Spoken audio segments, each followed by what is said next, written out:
Greetings and welcome to Die Dragon Die presents Grimstone Chronicles Season 2 Episode 17. I am your DM and host tonight, Marty, joined by the full Ontario crew. Let me get their mics into a toasty warm state. Mark was about here, Adam was about here, and Ahmed was about here. Okay, how is everyone doing? It's burning! Turn the mic down! Good. It's working, apparently. How is it? I did the voice check. Yeah, it's good. How's everyone doing? Good. Pretty good. Trying to make exhausted, man. One for exhausted. Mark's in a comfy robe. I think he wins the luxury aspect of this. Oh yeah, the Hugh lookalike friggin' at this reward. point, it's not even my it's just my game uniform. There's no now. pants, are there? I'm looking back. I'm like, when's the last time I wasn't wearing like sweats in my robe while playing game? And it's like, it's a long time. I don't want to get behind the scenes on this, but it was like, oh, Marty started the countdown. I better put my comfy pants on. Oh dear. Hey, Fox, what up, man? It's I don't know. It's my gaming uniform at this point. My gaming gi. You're ready to roll. So you show up, you're tying the knot, you go, I'm here to roll, and it's like, oh, you go to jiu-jitsu. No. But we're gonna get the shit kicked out of us Roll regardless. for initiative. Nice. Nice. Yeah, at some point in the evening, I will take off my socks. Like, there is a thing, like, you're sitting in one place for a long period of time, might as well get comfy. Yep.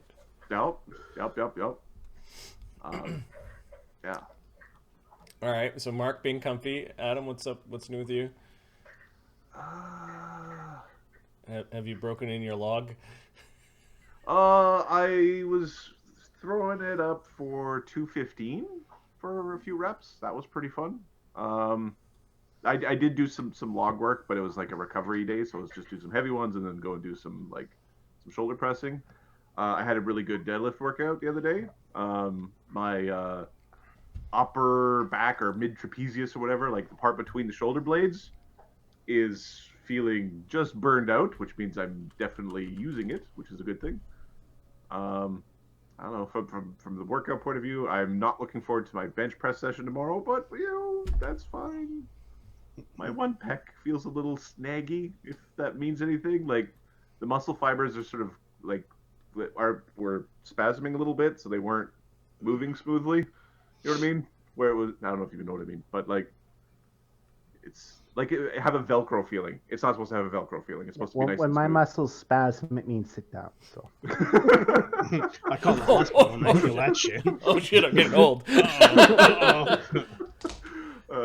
everything's going well. My diet's on point, I think.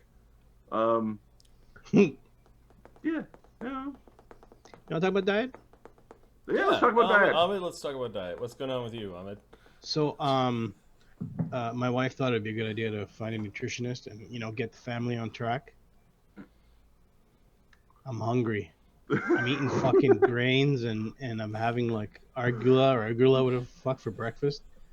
Arugula. I don't give a fuck. I'm just hangry now. I had a meeting with my lead, and he's like, "So how's everything going?" I'm like, "It's shitty, but what up? It is what it is." I'm just hangry all the time, so let's do this game. So I've adapted to I've been doing this 2 days a week of effectively no carbs or less than 100 grams of carbs, and I've adapted pretty well. And like today for D&D, I had that a really terrible cup of hot chocolate as like a little bonus to make certain you've got the brain juice going. You just need a little bit to keep the brain going. I'm gonna have I'm good. I'm gonna have cheat days on Fridays, and then we're mixing in the meals slowly into our own diet. Yeah. The key is when you are on a diet with your wife, is you forget shit at the grocery store, so you can go and drive to the grocery store, and while you're there, maybe you stop at a McDonald's or something. You have a fun on the way home. So I had to go out. I had to take my son to the dentist, and I was waiting outside for him. I look across the street. There's like a shawarma place. I'm like, I like how there are multiple bluff checks required in this plan. You come back, here's shawarma over my chest. I thought we bought the quinoa. you like if you check the tape, it's marked taking the quinoa out of the cart and jamming it into the road somewhere. The quinoa is now beside the Lucky Charms. Exactly. So that he'll have to go back for the quinoa. So for those who haven't had shawarma, the bluff checks involved to make shawarma passable. Good luck. Good luck. Garlic. So if I eat shawarma, I smell like shawarma for 3 days because of the amount of garlic in it. It's still amazing, but What you know. happened to your face? McDonald's would be challenging too. Like anytime I eat McDonald's, I end up having like McDonald's sweats. So like I don't know. Yeah, they're close to a heart attack. I know what you mean. It's like My problem is I've been running on full what's it called? The whole wheat, like pasta and rice and all that for like a week and a bit. Mega So carb. I didn't hit it, you know, at my best. I'm already weak going into this diet thing. I'm in weakened state. So I need to meditate. My father told me something many years ago before he passed, and that was hide candy bars around the house.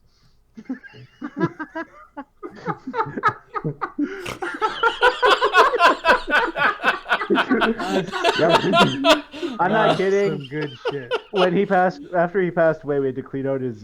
He had this huge tool room with tools all over the place. And there's like There was Baby Ruth or was whatever. 2 grocery bags full of candy bars. And I'm like, yes, that's my inheritance right there. hide candy bars around the house. Are you enjoying your dinner, honey?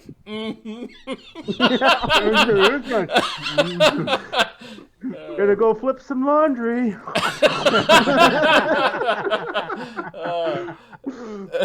So you inherited the pattern of bluff checks, is what you're saying. This is a learned behavior. It's a family tradition at this point. Right. Oh, funny. Okay, why don't we do a recap what happened last game? What didn't happen last game? We burst baby god into the brain of a dragon. The name of the game was Friend and Me. Brenos calls upon the mad god of the Darrow to send messages to Thogrim and Barnabas and attract some unwanted attention. Also unexpected attention.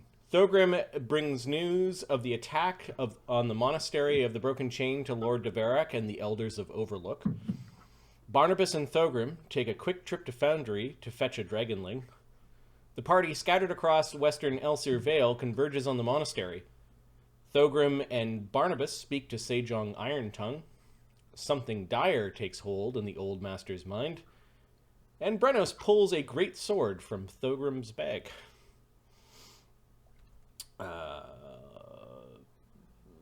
Yeah, there's a lot of details that are missing, but it's good enough for a It's good to watch. It's good enough for a summer. It's an exciting episode. Exactly. Shit was happening. And there was very little combat. I guess there was initiative to escape the wrath of the That was Grey it. Worm Yeah. Silver Dragon that is now released via the cream that Sunny had been carrying. It's Sunny's magic ointment. Since the time when I think we were doing the adventure with the lighthouse and the cube that Agony and others got And trapped Sunny in. was the one trapped in the cube. So, yeah. And I erased that off my sheet. It is gone. Excellent. I think at this point in time, the party has split from the monks. The monks have basically left for Overlook to go and report.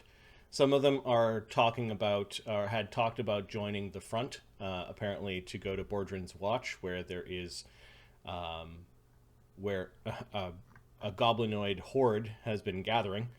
While the party then heads down the mountainside, down a very thin, somewhat treacherous at times mountain pass, that leads down into the foothills of the mountains, where they're looking for a place called the Vents, where you have learned through Barnabas's knowledge and through talking to the monks that it is a place where a lot of steam rises, where occasionally poisonous fog comes out of the ground, that is infested with some sort of lava beetle or lava scarabs, and then deep within there is a fantastical massive geode that might have been at the heart of the conflict between the silver dragon that is Sejong Irontongue and a dragon that lives there. You think there might be dragons there. It was also the entity named Geode that had put Sejong into purportedly trapped Sejong. Trapped Sejong via some sort of variant of an imprisonment spell. The dwarves know that this is a place where people who have gone there to try to take the amethyst disappear. That many expeditions have been sent, sometimes in desperation, to the geode, and purple gems are in this area very unlucky. Like, people, you have to convince people that they're not cursed. So the value of amethyst might be low. However, Reports are good. Lord de Verac did make a deal with Barnabas that he wanted Barnabas to fetch some sort of invigorated or lit up crystal from the geode cave, as well as close the vents, which is a magical... what you're gathering... close the Nexus, which is a magical way that the dwarves set up long ago to seal the underground passageways from traffic. This is a one-time thing in that it would take many years of digging out mountainsides and, using great magics to reestablish this way, but apparently the goblins are posing enough of a threat that it's time to enact this ancient plan.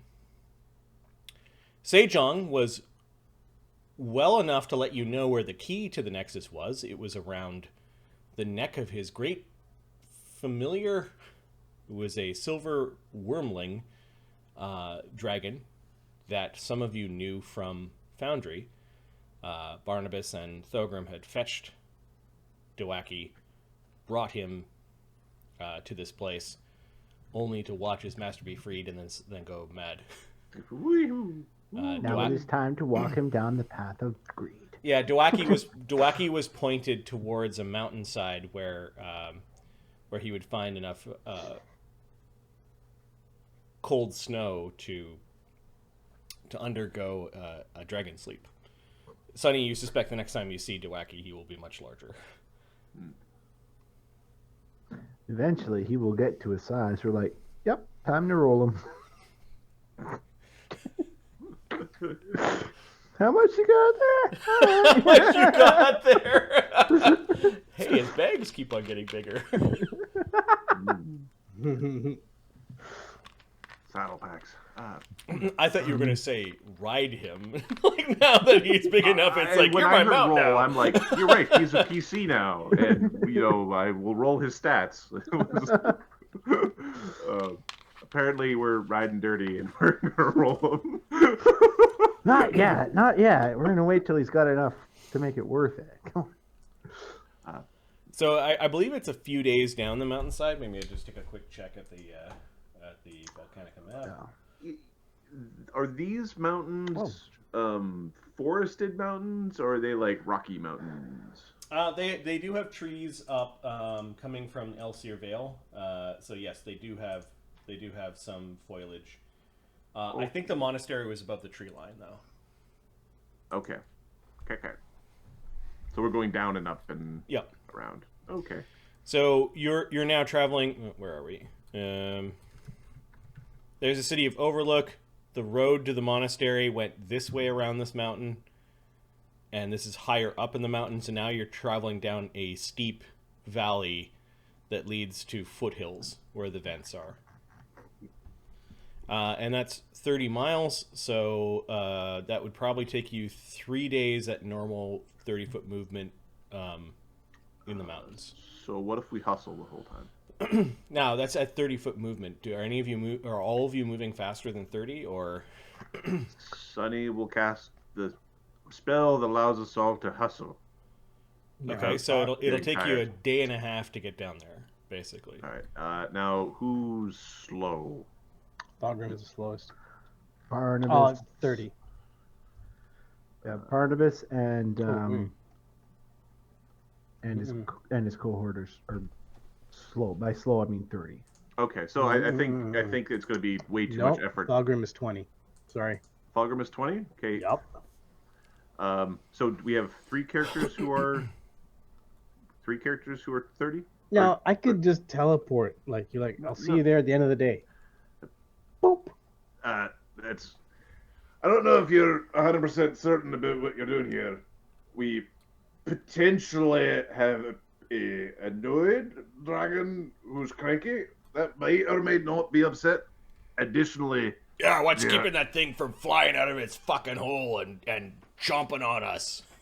Is goodly and lawful nature. See, you shouldn't have fucked around with magic. magic. Doing that right now. Don't know what you're talking about. No, we've got hobgoblins, giants, and God knows what else coming out of the events. So, Gnome Boy, you're coming with us. We're not losing any more dwarves on this trip. Get on the chicken. On the chicken, eh? Well, I've ridden trains. Mistress looking around for a chicken. Oh. She's hungry. A bird that size that's omnivorous probably would eat a chicken. Would eat a chicken. Hey, look, chicken. Sonny will hand you a piece of meat to feed. Give it this. Don't worry, Dee Dee.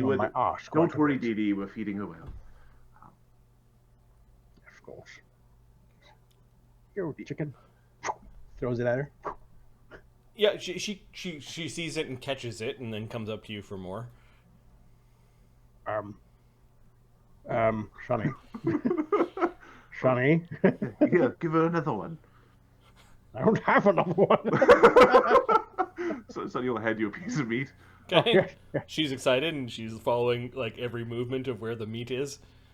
She's making a little cooing noise and she's getting ready. Here goes. It's going up high. Here. She jumps quite well. She springs into the air and yeah. Shit. Do you know if she can carry a cannon? How big is your cannon? 2 cannons on either side would be fantastic. All right, there. Brenos is picking up Thogrum. I'm just thinking. There you go. Right, strong legs. She nips at your boots a little bit, like she. Oh, where am I supposed to put them? Here or here? Tell me where it's comfortable for you. She prefers it if you ride side saddle, but she will accept either. I'm just gonna hold on to dear life. Perfect.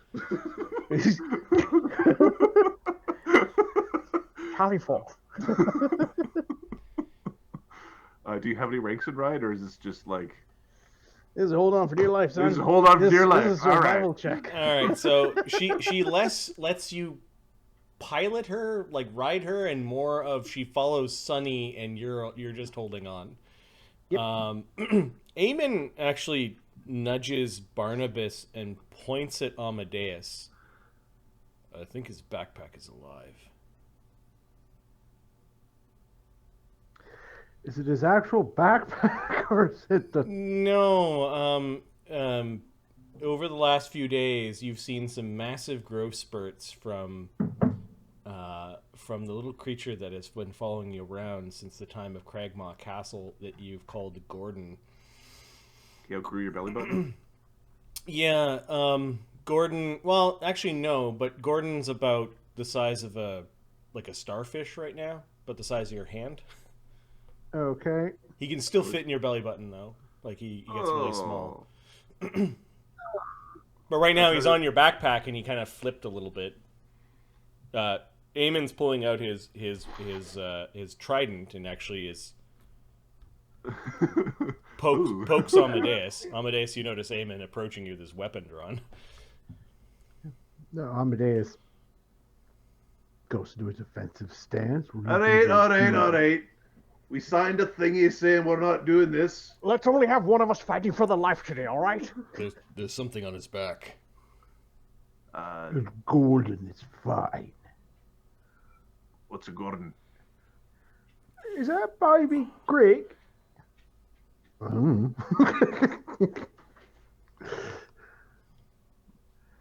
Bredos has never detected the alignments of his colleagues, and I don't think we're going to start now. We don't want to know. Keep it to yourself if that's the case. Okay, Eamon was like about to make a lunge, and then Gordon just must have got agitated by the movement and disappeared underneath the folds of Amadeus' shirt. Yeah, I don't. Yeah, I know how it ends, and you won't like it, Eamon. Yeah, I wouldn't recommend that. He's got quite the bite. Can you tie people up if they've got really sharp armor? Really sharp. Is it a pet? Yes, it's a pet. Keep that thing away from me and Barnabas. I don't want to catch it in a sleeping bag, so attached to anything it shouldn't be. You stay with me, isn't that right, Gordon? That's a good Gordon. Yeah, Gordon, you could see it moving towards Amadeus' hand and pushing back, like it responds to Amadeus' affection.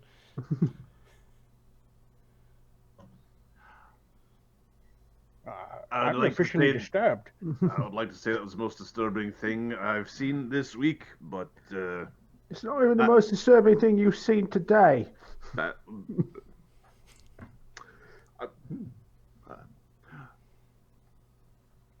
it's very small.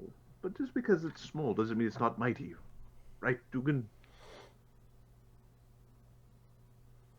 Agony's face palming right now. He's rubbing his temples.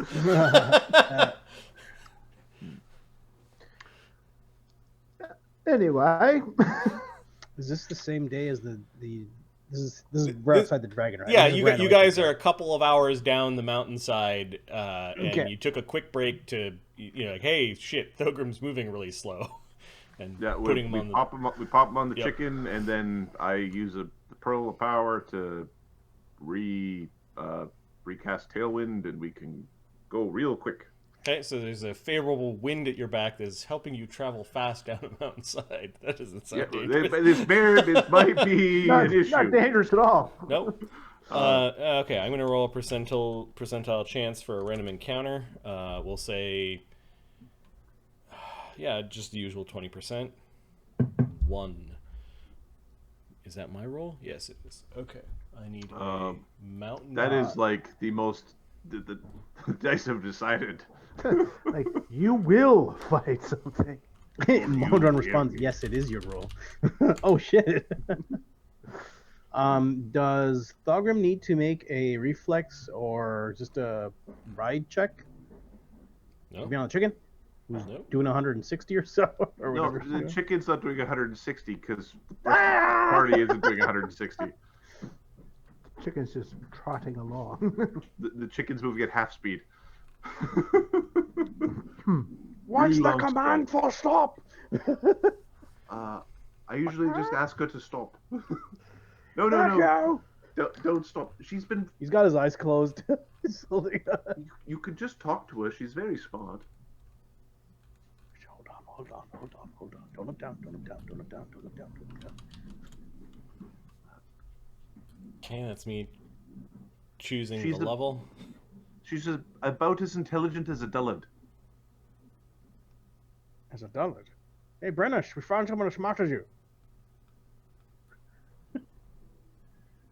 All right, Gnome. Have your fun. This day you get a free one.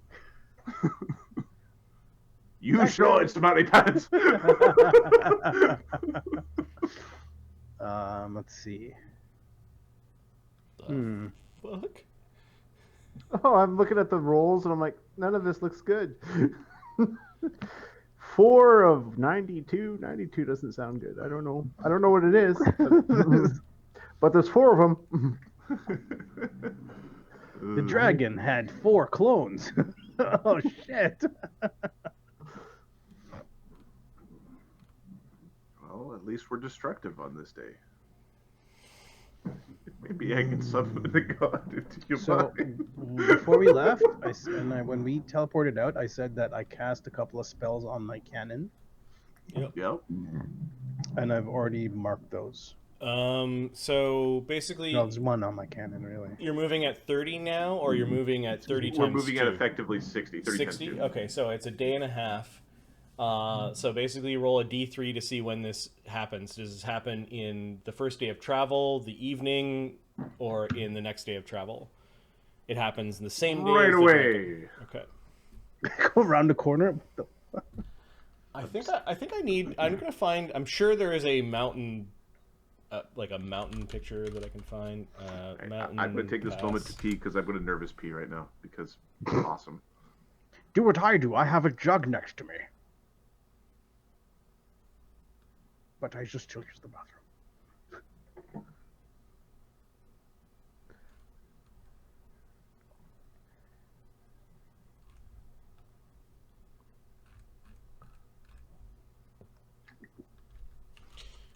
Rocky Mountain Pass, maybe.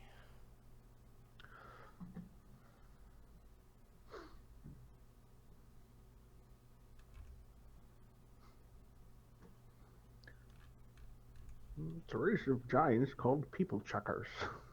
Hmm. They just throw them off the mountain.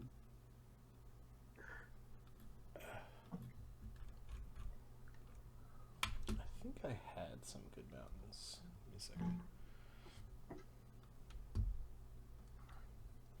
I maintain a folder sometimes of just like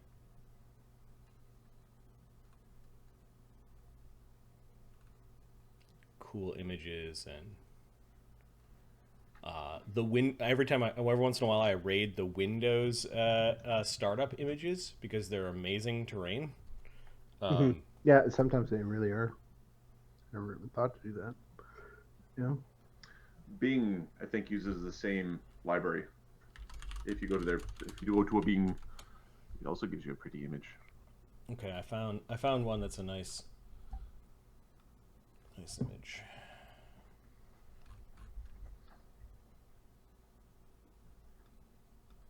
Unfortunately, most mountain passes have like modern roads cutting through them, which is annoying.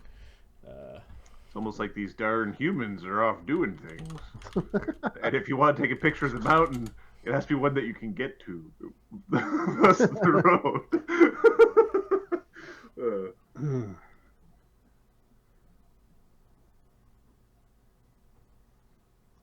Mountains are really fun to drive on. Just as a comment, I suppose.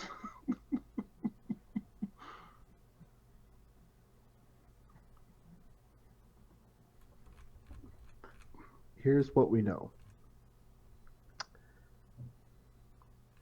Don't have to be fast. Just have to be faster than Thogrim. Oh, son of a bitch. So I have a teleport ready, you bastard. All right, chicken, it's me and you. You've teleported once today so far. Did we teleport today? Yes. Yeah. Oh, did we teleport both we've times? free- No, we we've- teleported. We've teleported twice. We've teleported Well, twice. twice. What do You don't have a teleport. No, I don't. You're not so cocky now, are you? No. Be nice, chicken. Run, chicken, run! So Thogrim is now still 9th level. I'm not like he's 10th level on the sheet, but I'm only using his 9th level spell slots and skills and stuff. I haven't upped him yet. All right, there's a mountain pass.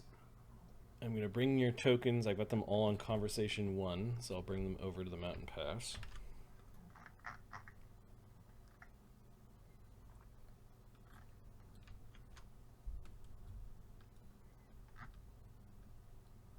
It's pretty. That's a pretty one. Yeah, it doesn't happen very long after leaving the monastery, so you're still very high up in the mountains. You're headed kind of down into that valley. Can I have a marching order north to south? Assume I'm behind Just Sunny. along this dirt path here. Pretty mountain. Pretty bird, pretty bird. That's what Pilgrim's saying. Pretty bad, pretty bad.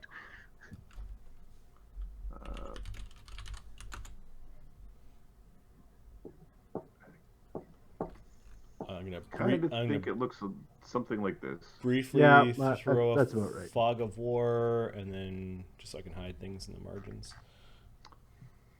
Scratch work.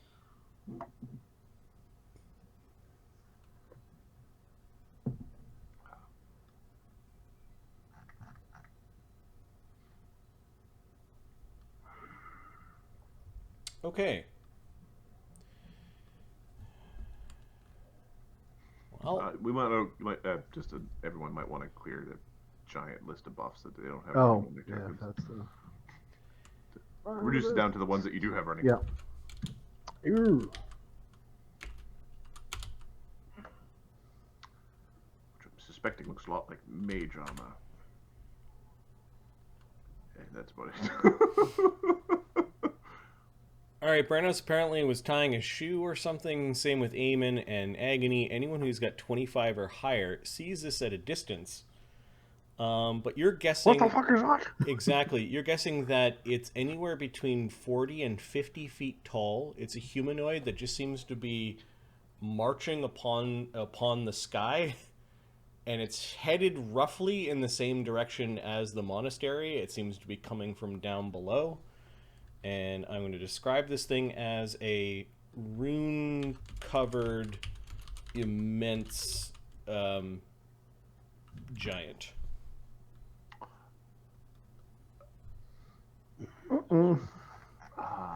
It's perhaps 1,000 feet away when you spot it. How big is this thing? It's about 40 or 50 feet tall. It seems to be just marching upon the wind. Geographer. Everyone. Yeah, what is that? Okay, so in the round that you guys spotted it, Barnabas is standing there to figure out what it is. What are the rest of you doing? Cog's pulling out potions like, we doing this? Branos is walking forward like a dum-dum. He doesn't know. Okay, so you're like walking towards where it is, sort of thing, and Yeah. looking at it. Like, where? Well, actually, Branos didn't initially see it. So he's like, whoa, where? He's still walking. Got the sun in his eyes or something. Sunny is going to, I think, instinctively cast a shield spell on Mistra. Okay. Just as a force of habit. If someone thinks of it after the fight, can you remind me? I won't want to make another knowledge check about Sunny. Are you thinking about me? Based on the fact that the 18th level dragon couldn't detect you in the mindscape, I've got some thoughts on that. I'm sure. Sunny's awesome. Because Sunny's awesome. That's the only answer. He's awesome. And a little bit forgettable. Forgettable. Unnoticeable. Geographer, is that a titan or a giant titan? Yeah, okay, so first, Thogrim, you got off Moistra, and what are you doing? I got off, and I've got my cannon in my hand. Okay, Agony is going to move beside Sunny and cast shield on himself. Which happens to also be near our friend Eamon. Yep. Friend Eamon. What's Amadeus doing? Amadeus is gonna ready some rope. No, it's too big. You can't tie that up. You ain't got enough rope for that. There's not enough rope in the world for that. He's just gonna get ready to fight. So I now want to make a meme of Amadeus saying, "I'm going to need a bigger rope," with the with the Jaws picture. like a half a foot in his hand, like, not good enough. Nope. Not good enough. All right, Slake just kind of goes up beside Brenos. What the fuck? Why is it heading towards? I believe it's the monastery, isn't it? It seems to be walking up the mountainside, except upon the air. Like it's maybe 100 feet off the ground, and it's just. Maybe we'll Barnabas? be beneath its notice. All right, Barnabas, what do you think that is? what is Amadeus doing, and then we'll get to. Amadeus is just getting ready for a fight. He's Okay. got no spells to cast, so. I will say that he does have mage armor up because Agony does cast mage armor on Amadeus. Yeah, you said you Yeah. cast it at the beginning of the day. So. Okay, so Barnabas, give me from what perspective, from what body of knowledge are We'll you? start with Arcane, Okay. because he's flying about and he's covered in runes. And So what's the question? What is it, or is it? what is that? Or is it? How is it walking on the air? No. What is it? Okay. Some sort of magic. We know that. Actually, it's knowledge nature. Okay, well, I will go knowledge nature, and that will give me, with help from Polly, auto aid, take 10, 48 plus 1d6. 53. 53. This is called a rune giant. Long ago, it is believed that fire giants and taiga giants were crossbred by evil or powerful beings. They are the largest of all giant kind. They epitomize domination by force, and they subject lesser beings into their service via mind-twisting magic and their sheer strength. They're known to be tyrannical and cruel. Let's make ourselves small, shall we?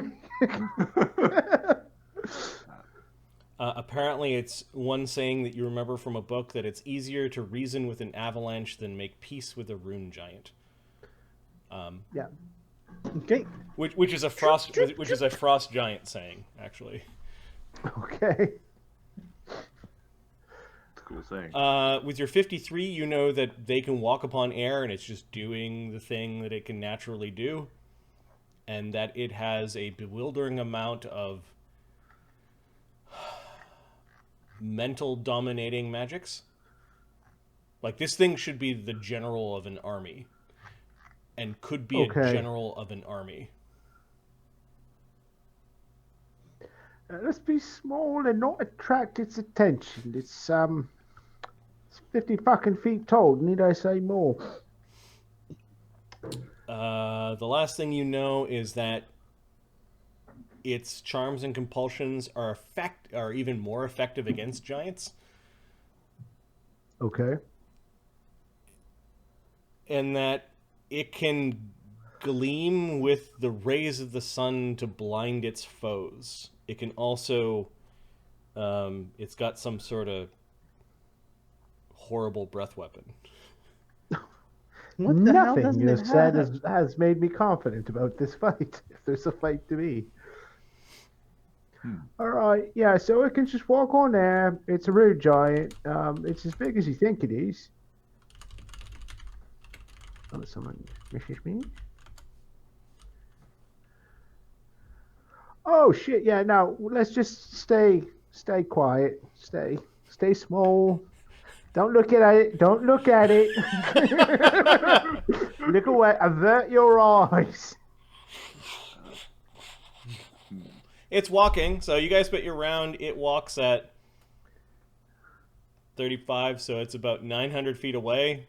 You notice that it turns its great horned, helmeted head. You're having a hard time figuring out where its armor ends and where its body begins. And it does glance down at you as it's walking. What are you doing the next round? Avert your eyes. Don't look at it. Get back. Oi, Thogrum, get back on the chicken. I mean, Mistra. I think we're going to... Yeah, he's gonna step on this side and try to jump on. Like, oh, Are they capable of dimensional travel? Well, I mean, it could be a spellcaster as well, but not naturally. What it is capable of, though, is tremendous mind magics. Well, last one at the fence is a rotten egg. You are a bastard. Sunny will turn into a horse. In fact, I think I can turn into something big enough for the twos of them. Give me a second. Beast shape. Yeah, we don't want to fight that thing. No, we're gonna run away. Yeah, I will turn into a huge. If he's going to the monastery, he just owns the monastery now. It's that simple. I think elephants have a 40-foot move speed. Yeah, I would turn to a huge elephant, and I'm gonna pick up Eamon in my trunk. Wow, I'll pick up the least physical. I'll pick up. Turn into a huge elephant. I'm gonna pick up Barnabas, put him on my back, and then assuming Eamon could do a thing, because we're starting to haul ass to Lollapalooza. Eamon can make himself fly. All right, so and then you catches move up with 40, the and then you move 40 feet down the road. Is what you're saying? Yep. We're on a journey. All right, maybe it's your reactions, or maybe it's the Sunny turning into an even larger animal that the giant is now looking down at your group. Well, as this elephant is trundling down the mountainside. Well, shite.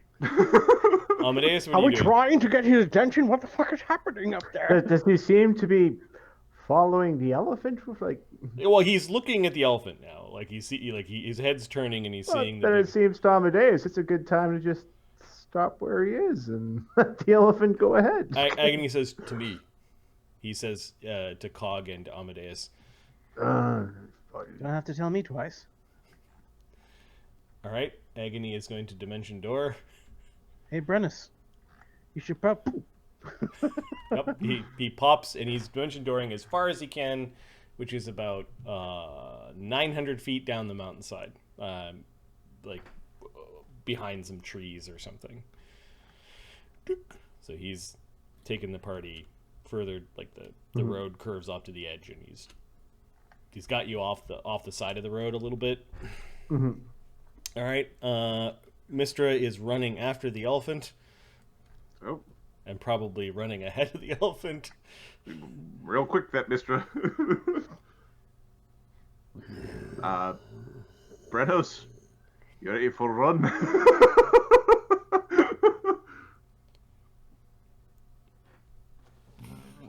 It sounds like a foghorn turned several octaves lower, like some sort of throat singing noise. You know that the noise coming from a giant that big, it's not good, and the giant starts to run in the air towards you. Well, we're gonna run on the ground away from it. It sounds like thunder approaching. Is it running faster than the elephant? It is moving at 35, and it has...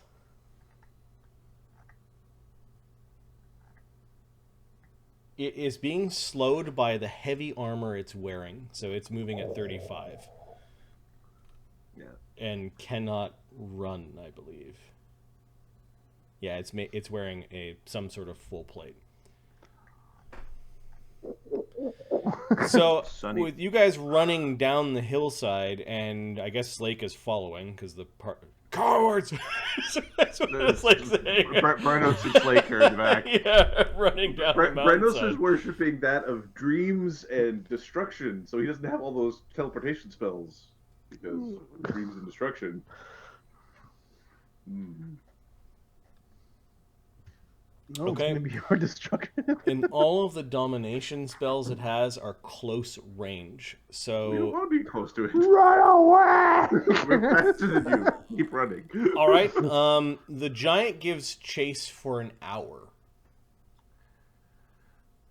Whew. before finally slowing down. Do any of you speak giant? Well, he's Barnab- tired. Barnabas does.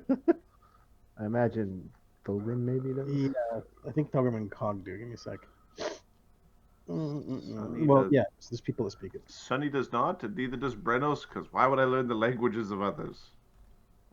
I could spend one time learning dwarf. Oh, yeah, Thogrim does. Yeah, sorry, I was thinking Desaad. Thogrim, not Cog. It says in giant in a very low voice, almost like it caused the ground to tremble, and like his voice echoes off of the mountainsides. I will see you in your dreams. Do we really want this thing to see us in our dreams? I mean, I don't want to. How about we just turn around and follow it and then fuck it up? I could introduce him to my dirty uncle.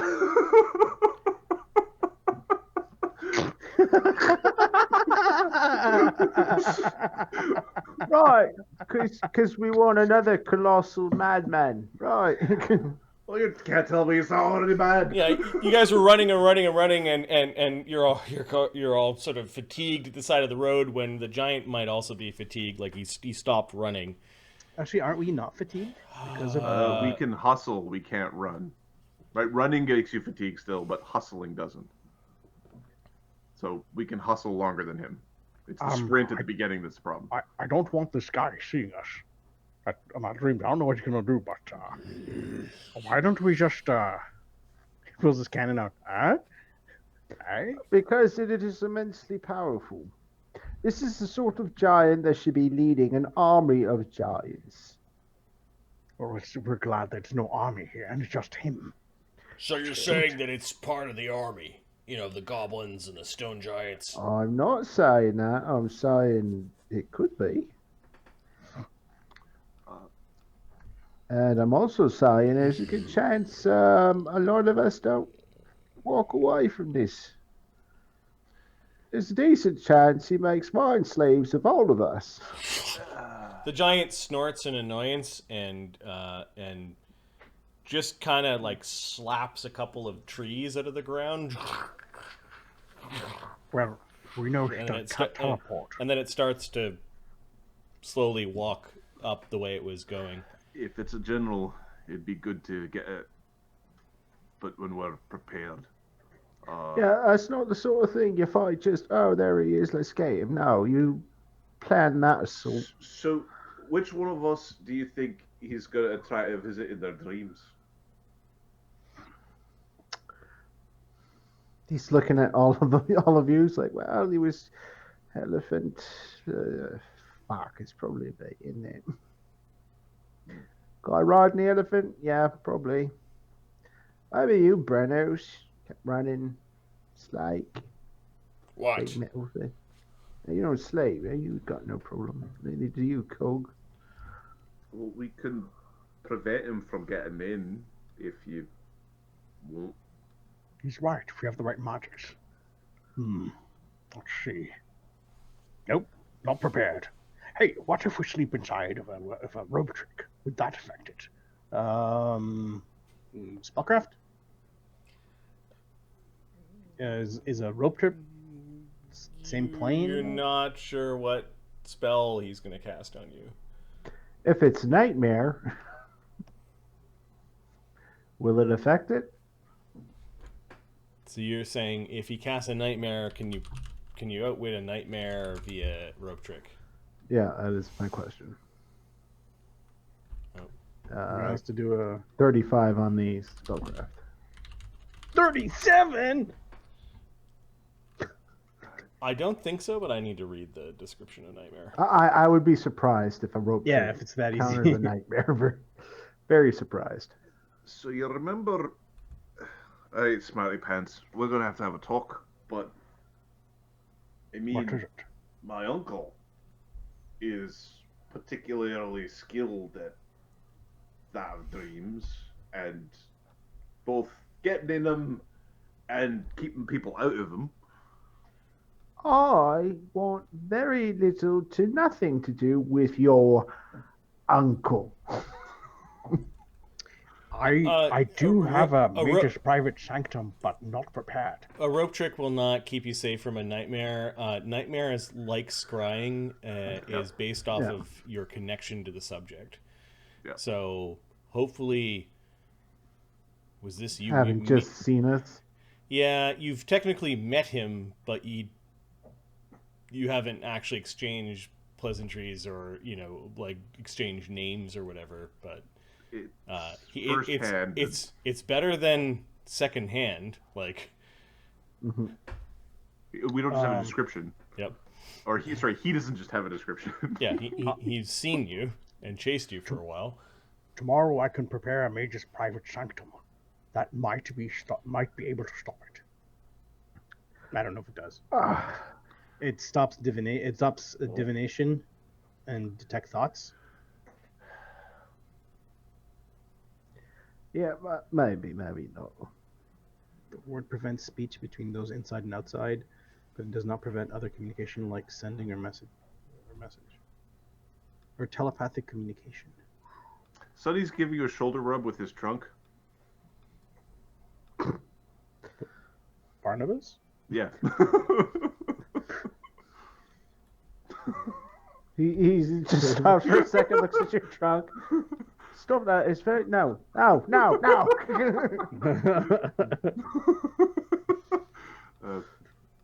Time to get.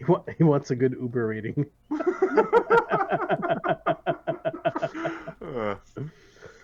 Okay, How do we do today? we'll. I think we're going to just sort of keep on going. We don't want to play with this. So Okay. we're just No. gonna- So you travel into the night a little bit and then find a collapse on the mountainside. All of you are Give me one fatigued. second. Sonny is going to burn a mnemonic enhancer to prepare. Oh, sorry, no, he has one prepared. He's going to cast a pass without trace after the chase is done. Yep. So that everyone except Slake doesn't leave tracks. Okay. Just in case he's a general of an army who has scouts and he's really annoyed with us. Just in case. Fuckers made me run. It's in that evening at camp. I assume there's no campfire. Nah. No. Brenos will. The weather's Cast. a tiny bit windy, but it is in the middle of spring, so it's a bit uncomfortable. You have a high enough survival check that you can make little lean-tos for everyone, Brenos, and keep everyone dry. So Brenos is going to bless Sonny Mm-hmm. and himself and Thogrim. And Barnabas doesn't want it, and the other guys probably don't need it.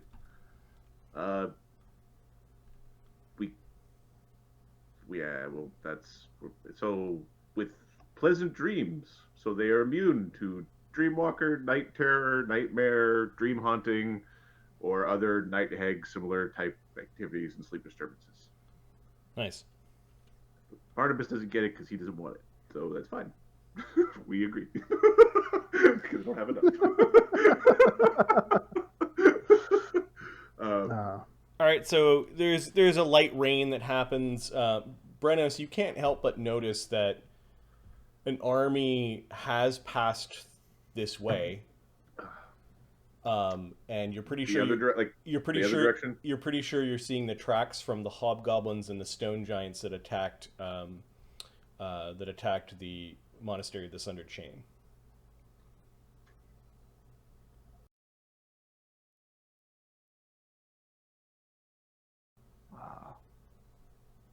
Specifically, it's the hobgoblins because the stone giants we described as being mountaineery, and they actually went cross country. But yeah, there's a lot of hobgoblin tracks. If the hob took the vents, then if we follow their tracks, we could get ourselves all the way back to the vents. I assume. That would make sense. Yeah. Hope you have a good sleep. have a fine sleep. Are all of you sleeping out in the open, or are some of you sleeping in the rope trick? Barnabas will take a rope trick. Yeah, I'm taking the rope trick. I think you can. The whole rope trick can Who's take casting 9. the rope trick? Is this a Thogrim thing? Yeah. Okay. The rope trick can take 8. Yep. Oh, it was a limit of 8. Ooh. Agony's getting in the rope trick. Cog will stay outside. Doesn't sleep, so. Yeah, Slake will stay outside as well. I think those who sleep are gonna sleep in the rope trick. And Barnabas casts Magic Circle Against Evil, which lasts for 100 minutes out of the 120 that he sleeps. Okay. Does Mister climb up into the rope trick? Yep. All right. Here we go, Mister. That left foot, right foot. There we go. Okay. Why must we treat this rope trip like a chicken coop? Chicken is one of the keywords that gets her It's reaction funny. over. Now she's looking for chicken. Here's a treat, Mister, but we've got to be careful. We're out for a bit, and Dee Dee hasn't come back with more snacks.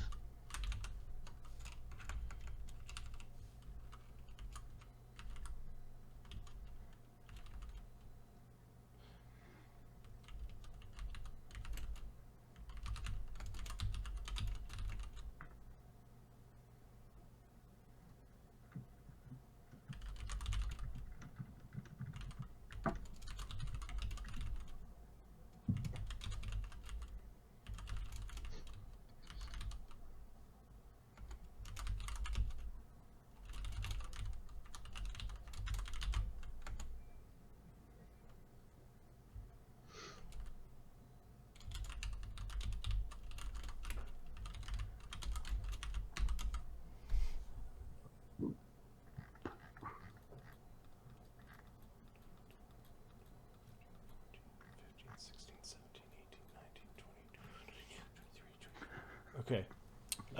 Who gets the sending? And by sending, I mean a variant of sending that evening.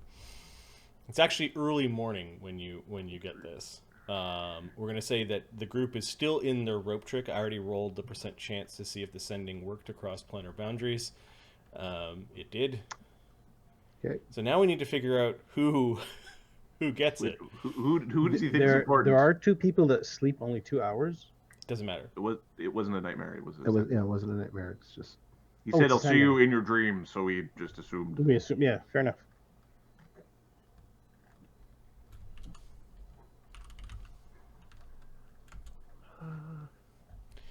All right. There was a bird. He's not sending it to the bird. There was a elephant that he saw a guy turn into. There was the guy riding the elephant in the funny hat. There were the constructs that just looked like armored dudes. There's a dwarf, a dragon. Yeah, I think everyone's a target here. I'm gonna spend a DM point to say that the cohort, for whatever reason, is not seen as a significant enough person, so he's not included in this. all right. Is Lake immune to this sort of thing? Oh yeah, that's he doesn't. The guy who's casting it doesn't know, so Yeah. we're just gonna put everyone in a big line and roll a d8.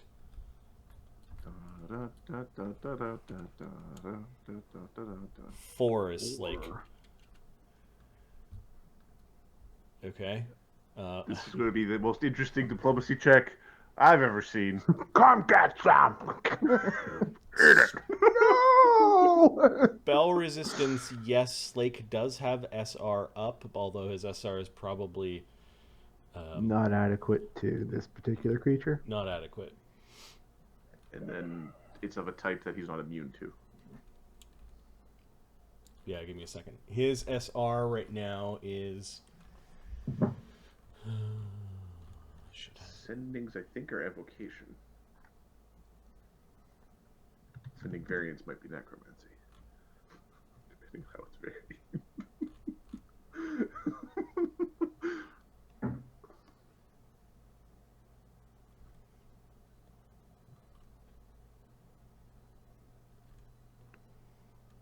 he's a really complicated character. He is. He gains SR equals 11 plus his character level for 24 hours, which he did do in the big dragon fight. So,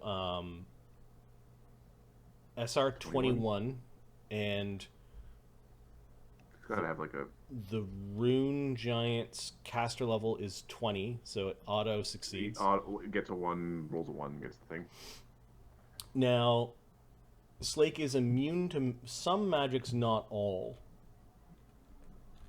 And he is still subject to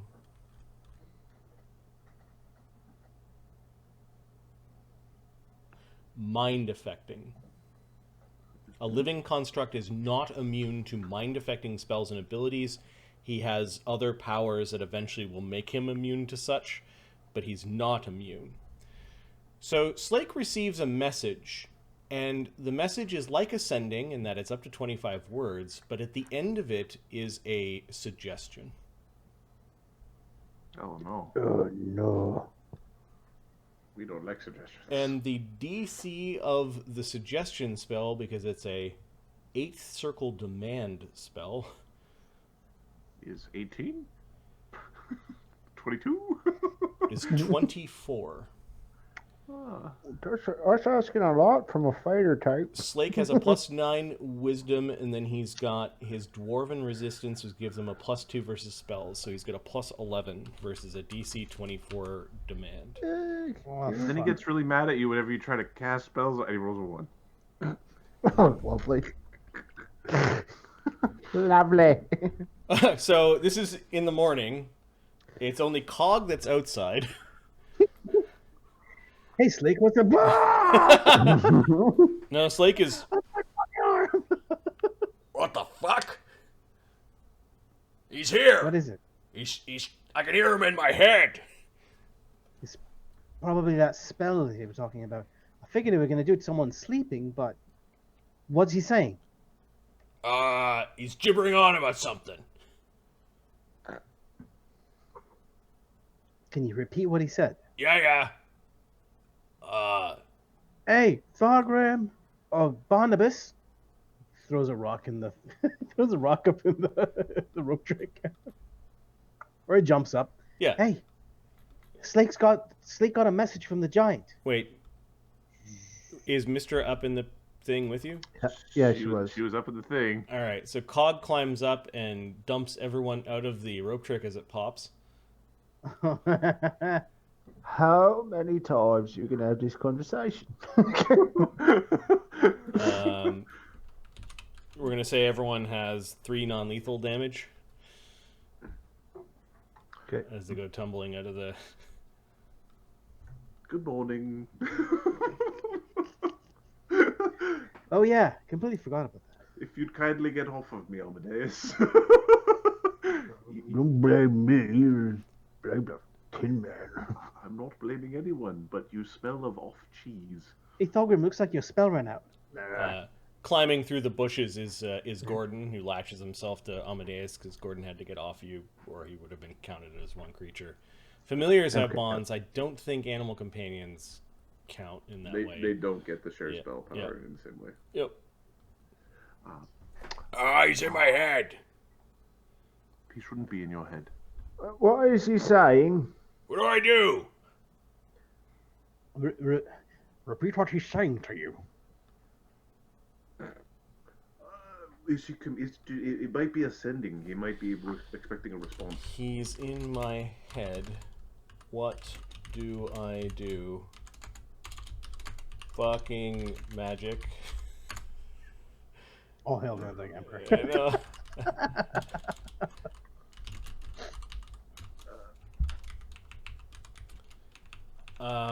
He can hear the words. I think he can hear the words you're saying, Slake. So, pick decent words that you believe are appropriate to the situation. Use your best judgment. I don't wanna. Fuck you. All right. Can you count to 25 for me, Slake? I'm gonna make Slake make a wisdom check. He doesn't say any of your names. Make it stop! And he's pointing at Barnabas. count to 25, and it will stop. Out loud. Probably before that, because you've been I'm yammering not on. doing it. Fuck that. Are you sure? Part of his Yeah. excuse himself. You're pretty sure you do a quick count. You're pretty sure Slake's at around 25 because he may have missed some words while he was outside. You guys were all being dumped into the grass and muck.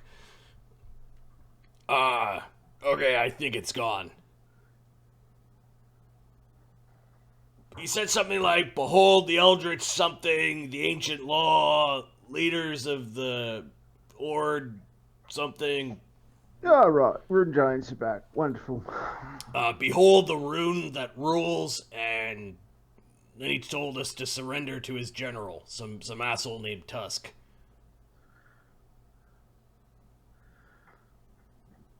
No, I have no idea. No, do I know of this Tusk? Is this a person I could have heard of, or is this just he too came from out of nowhere? 'Cause Well, Knowledge. it would be knowledge geography. Elsevier. No, Geography? it's geography in an Sure. area that you don't have a knowledge for. I auto so- aid. Not Elsevier. It's like the other side of the mountains. So Okay, so knowledge, local, other side of the mountains. I get 31 plus 1d6. Is this a geography or local weird? local. You could also aid with a knowledge geography if you wanted. Yeah, you get a +2 from Thogrim. You have knowledge. Okay, sure. Geography, yeah. So, Check cog. 33, 39. And an aid would bring it to 40. No, that is with the aid. That's with the aid. The aid. 39's pretty damn good. So your enemies have generals, and it's pretty rare that you wouldn't know at least a few of them, especially if they're the boogeyman that's been in the region for a while. So you're pretty sure that General Tusk is a general amongst hobgoblin kind, like a rising chieftain that may very well be involved in this war.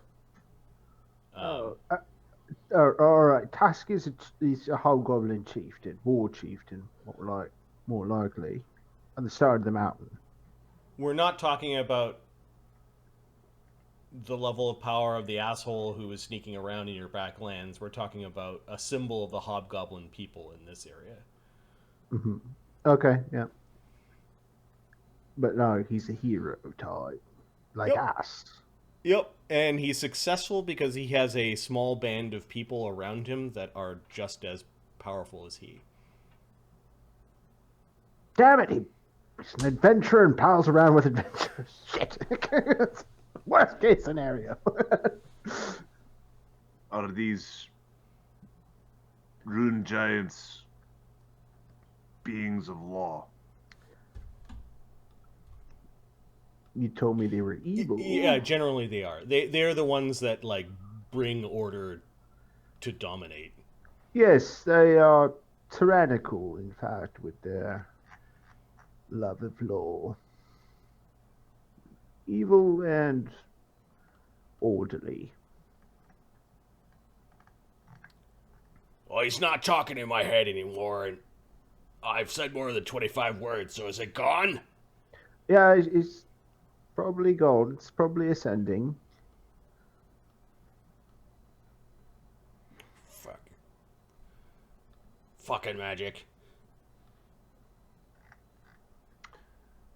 It was very interesting magic. Can I? I'm gonna break his Pray. face. Yeah, we'll get there. Stick my whole fist off his nostril and pull his brains out. Enough use some magic, you can get an even bigger fist for the brain pulling. Been over this 1,000 times, Brennos. I don't use magic.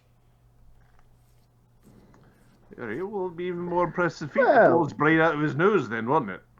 I mean, that's debatable. I mean, you do use it in a sense, and you use it as a fuel source for your powers. You want to have a debate? I'll go first. I don't think, gets behind Amadeus, that he understands what a debate is. You can't talk if you don't have teeth. That is not factually true, however. All right, let's try it out.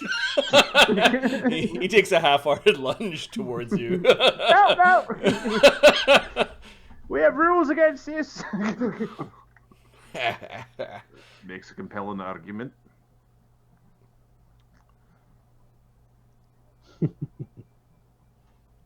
All right, he picked the wrong guy to piss off. He's going on my list. I take a page out of Granimir's notebook. Keep a book of people I gotta kill. You have a whole book? Probably. There's a whole clan of dwarves and that wizard, all his whole family. Break them over my knee. Add this giant to the list. Tromping around here, high and mighty, not even touching the ground with his boots. Some birds. Like scatter because of how angry Slake is. Hold that thought. If there were any goblins within a mile of you, they probably They know we're here now. Yeah. Slake. Yeah. It's not inconceivable he's got more than one of those spells, and he's sending dispatching hobgoblins to get us as we speak.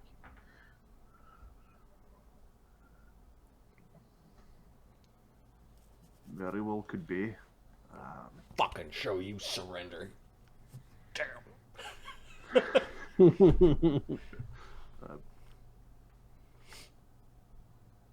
He thrusts a hand into one of these little pouches, and instead of like tobacco, he pulls out nails and starts chewing on nails. That's just disconcerting.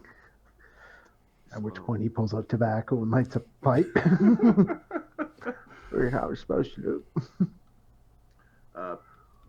Well, the people who didn't sleep for 2 hours will prepare their spells. Yep.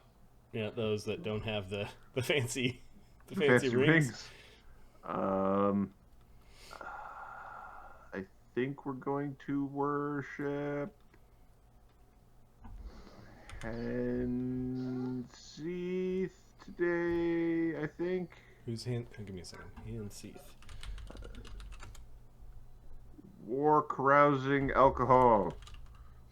The bearded one. Okay. Chaotic neutral. And we're going to take the chaos domain and the travel domain. Because mind protections. Yeah. All right. When you make your prayers that morning, Henseeth manifests slightly as this little bowl you use to put prayers and that sort of thing actually fills with a bubbling sip of beer. There we go.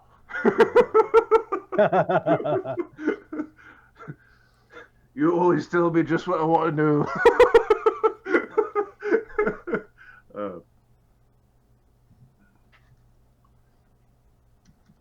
Opposed to the other guy. Showed up and drove everybody mad.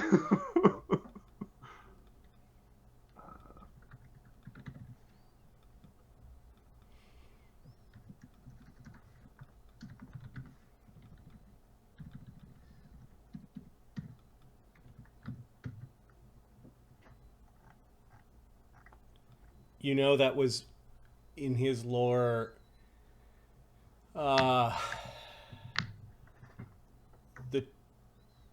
The taste of victory. Like, should you succeed on battle, this is to remind you of the good things that will happen in the glorified hall, in the halls of glory. The feasts that will happen after victory. The goblets that you'll raise to Henseeth's glory. Amongst the gods, he's known to have the most extensive kitchens and pantries. He's the god of basically fun, like debauchery. And the traditional enemy of goblins, orcs, giants, and other creatures that aren't very much prevalent on this world.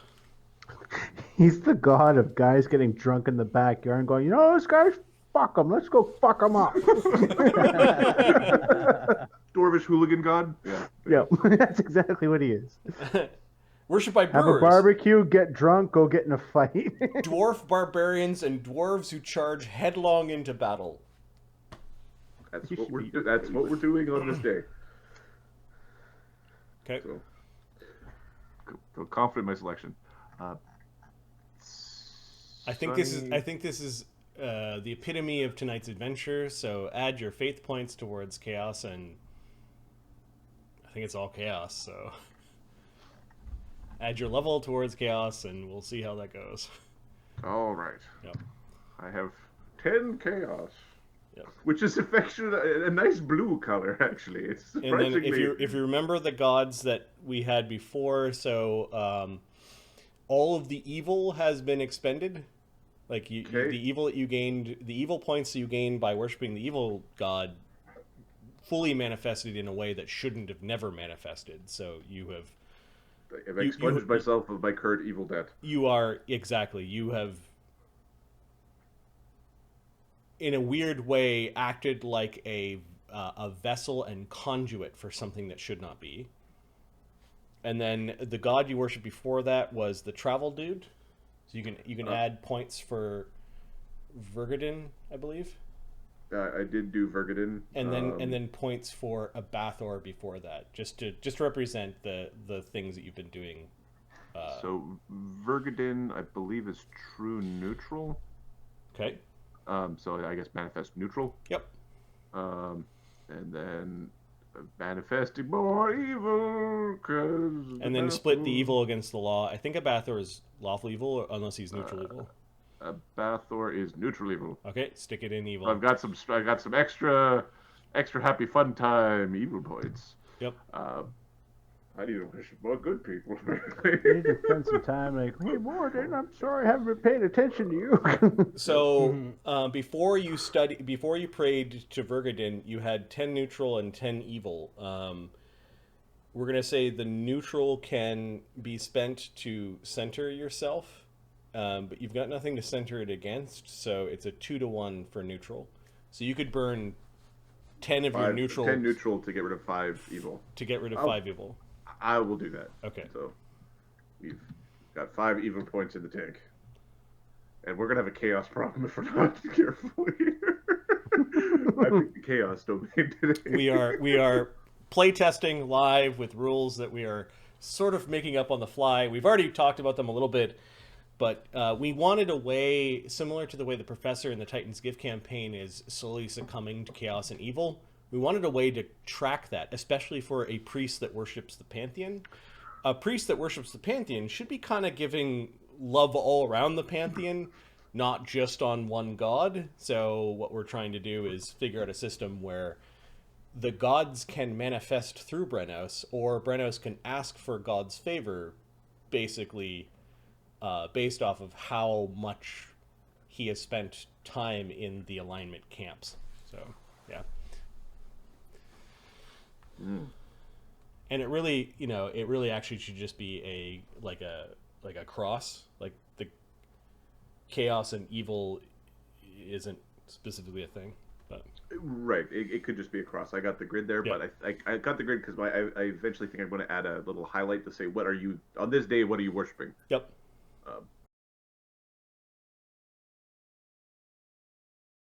What happens when you're?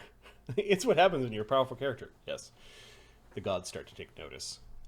And I really like the concept of the gods start to do things through you because you're a powerful conduit for the gods. Is a really interesting way of thinking of it. Later on, we could actually use this for singular clerics as well. It's like, have you built up enough law and good points as a lawful good paladin or a cleric, and have these minor infractions in chaos and like greed or evil, like have they reached a point where they're threatening your faith, sort of thing? Right, so as opposed to, so you can actually have build up the mechanics for like a paladin, so it's not just like you did the bad thing. Yeah, well, a paladin who turned his head the other way while the rogue did something suspicious, may gain a chaos point, but because he's a towering paragon of virtue and law, he may not need to worry about that, versus he's a beginning paladin, hasn't proven himself yet. Maybe, no, he needs to be a bit more of a stickler. Yeah, the great paladin loses paladinhood. Why? Because somebody did something bad under his watch. It's like, oh, shit. Yeah.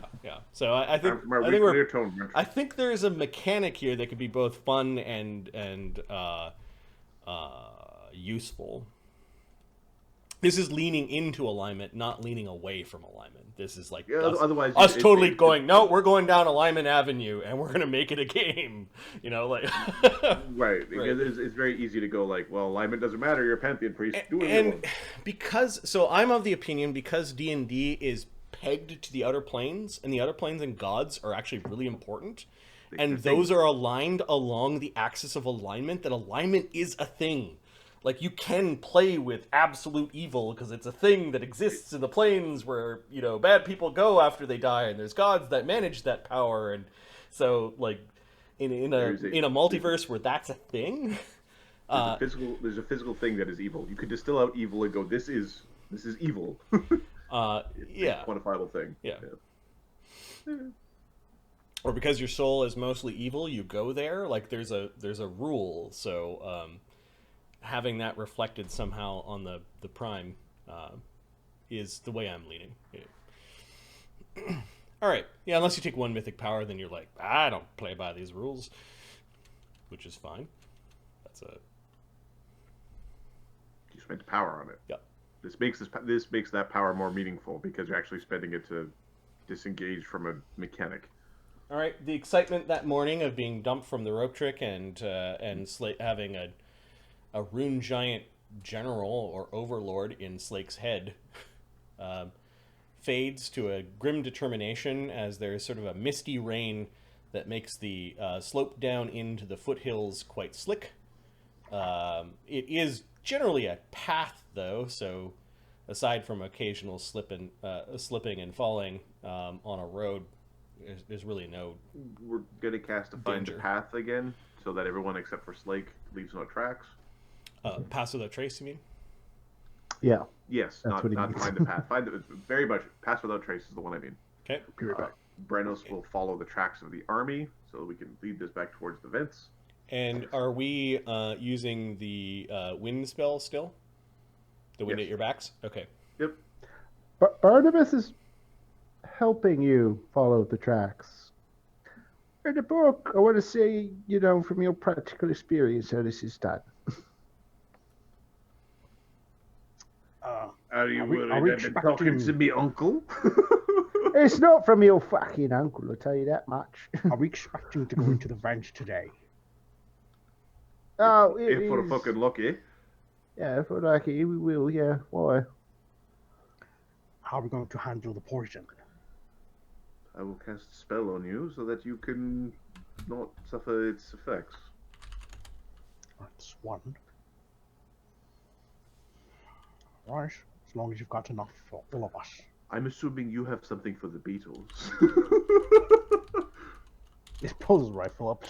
Yep.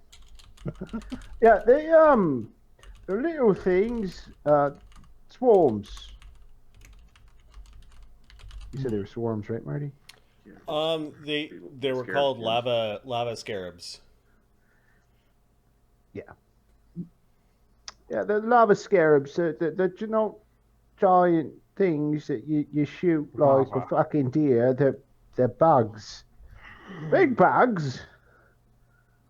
But bugs that are, if I'm not mistaken, not so affected by things like fireball.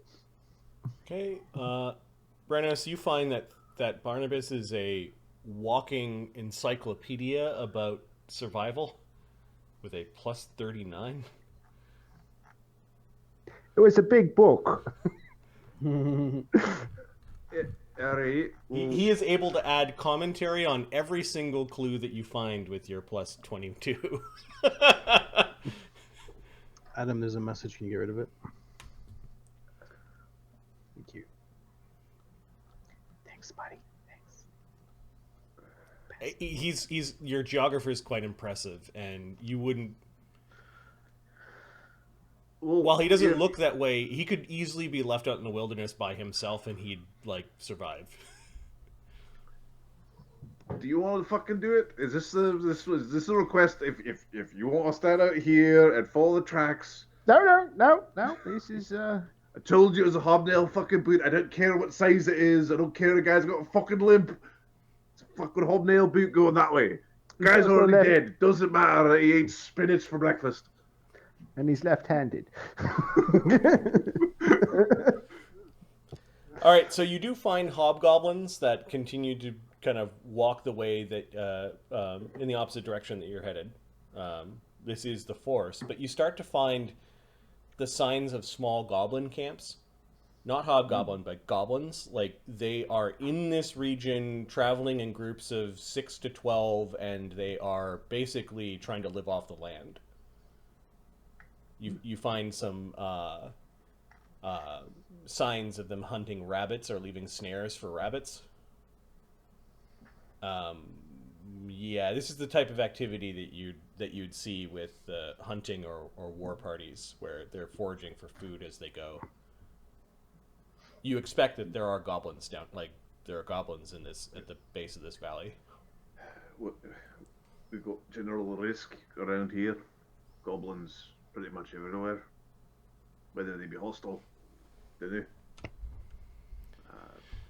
After a full day's trek, the vents are not hard to find because you could see the steam rising from the ground. And I'm going to switch maps to the vents. Okay. Elsier Vale, the vents.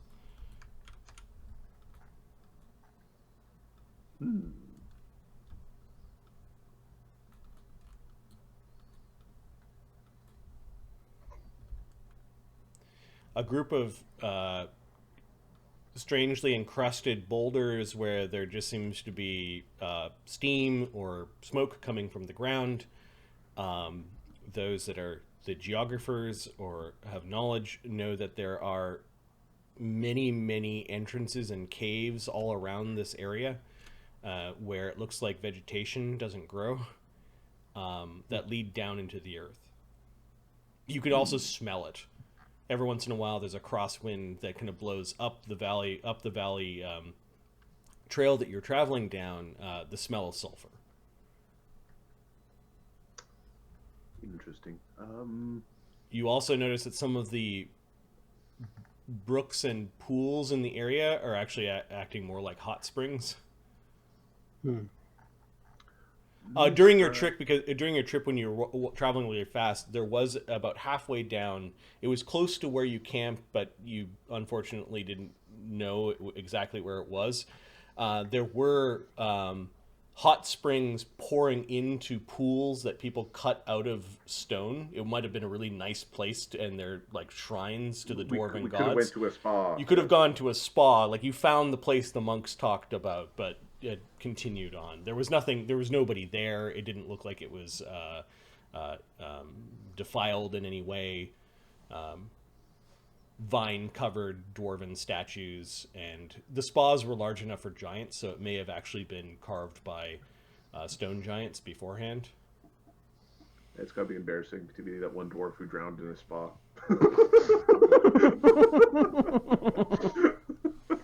His beard got too heavy. Just dragged his face under. All right, so he's gonna cast Carry Companion on Mistra because if we're gonna start buffing, it's one less mouth to feed. Okay.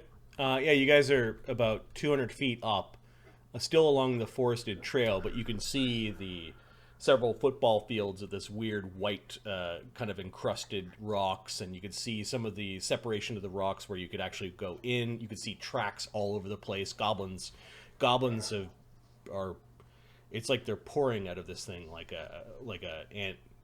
an anthill, or have poured out. You actually don't see any currently.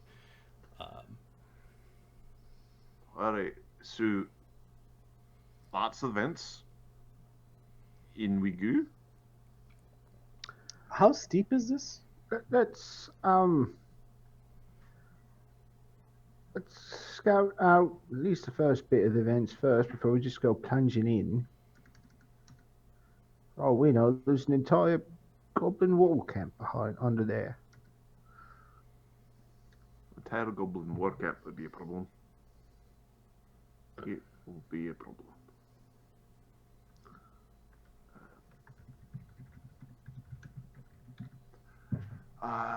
All right. Well, first off, Sunny's gonna. I'd like to get a smell of it. Sunny's gonna start tiptoeing down the down the cliff. He wants to come smell to see if it's poisonous. The fumes coming out of this. Are you immune to poison? I am immune to poison. Okay. So I want to understand if is it hot, is it painful hot, and or does it smell bad like it's toxic bad? warm. It's sauna warm. It's steamy warm. You might have a problem if you go deeper into this, and if there's a gust of steam, that might be an issue. Goblins have passed through here, so there must be times when it's not. When you get that close, Sonny, you can see actually a couple of goblin bodies that look like they've been almost like they died and then they were kind of left where they were and their flesh sort of boiled off. Like there was kind of they died days ago, just stuck between the rocks. You also find a cooked goblin dog, and I mean like charred cooked. Like this is not the type of place where he pats the pocket where Mistra is. It's like, we're not gonna eat the statuette. At this moment, the smell of sulfur is very, very thick, but you don't think immediately would kill you, and the air is maybe 100 degrees Fahrenheit. Okay. He'll wave them down. Seems all right. Okay. Agony is casting an air bubble on himself.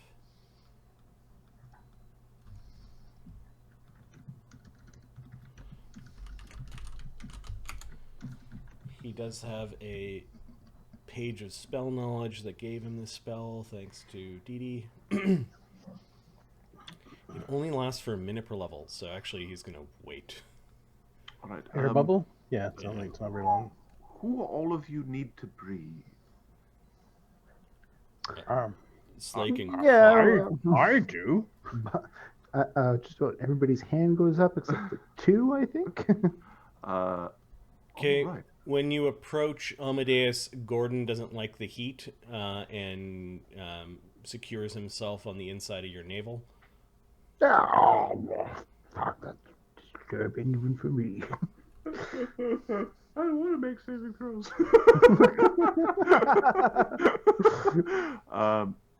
We're going to cast a life bubble. I think I'm going to include myself because it's not just poisons, it's also like vacuum. Steams and things that touch you and hurt you. Immune to harmful gases and vapors, as well as Okay, so 2 hours per level divided amongst the number of creatures. 1, 2, 3, 4, 5, 6, 7. So Hour and a bit. hour and a half, or almost 3 Oh, hours. is this everyone getting life bubble? Yeah. Cool. So everybody's got life bubble. That'll last for just Cog under would 3 hours. like to jump in there because he still needs to breathe. Does he? Yep. Oh, I didn't think he breathed. All right, let's make it. It's 2 hours and a little bit. Sonny's like, Yeah. He doesn't have. Are you sure? Do you have lungs? Where's a puddle? Here.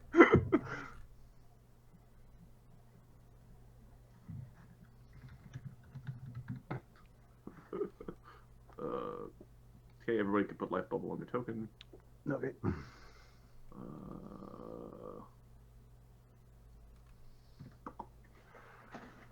I wonder if there's vegetation down there. All right. It might get warm. If it does, we can protect ourselves from the heat. Although think the badges should make us relatively safe. What badges? Oh, the ones that protect us from the elements.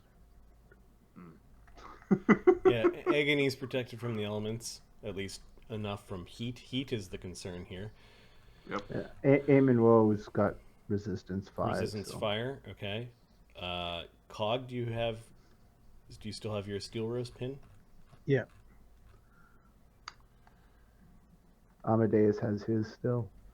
Barnabas, if you look at his character sheet every day, the first thing he does is take endure elements because Nice. God's forbid he's ever uncomfortable. Thogrim has an endure elements in one of his items. Okay. Brighthouse is gritting his teeth. Sunny, you have your little... Sunny has a badge, and then I believe I might have even double dipped that. Yeah, you got the badge. Yeah, I got the badge. Let's see if we have a... Brennish. I... She'll make you feel better. He puts endure elements on you. Thank you. Looks warm down there. He was like fiddling with his armor, like, I don't want to take my armor out. But I want to go with it. Okay, So- you do see about 2 or 3 tunnels. One is big enough for small creatures, and one, thankfully, is large enough for medium creatures. We It looks like think some of the the rocks, hobgoblins the came rocks, through. the rocks have been moved off to the side, and you can see like a sloping tunnel leading into this mess. All right, in we go.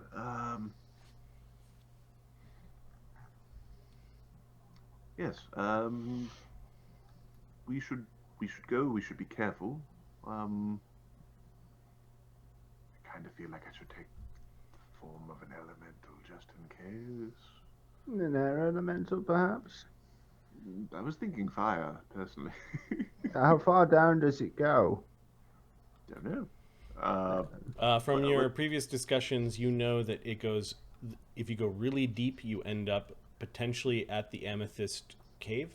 Well, yeah, like, to the There's a Underdark, the boiling content lake of the down Underdark. there that is the entrance to the Amethyst Cave, and then somewhere between the lowest you can go and now are the caverns or passages that lead to the Nexus. Okay. And Very then, deep. and then there are passages that obviously lead under Sure. under the mountain back way you came. So perhaps it would be best if we just flew down to the passages towards the caves and Sorry, it's a sloping thing, or is it like a hole that you have to climb? No, this is a sloping thing, but Oh. Yeah. you're pretty sure to descend in this little area, there might very well be climbs. Well, let's start descending. let's have a look-see first, I guess. Okay, who's going down? I need a single file marching order. Let's put Cog in there. Brenos is willing to go first, to take it in the chin. Cog will go first. All right, I will stand behind your hat because your hat is apparently He's like- amazing.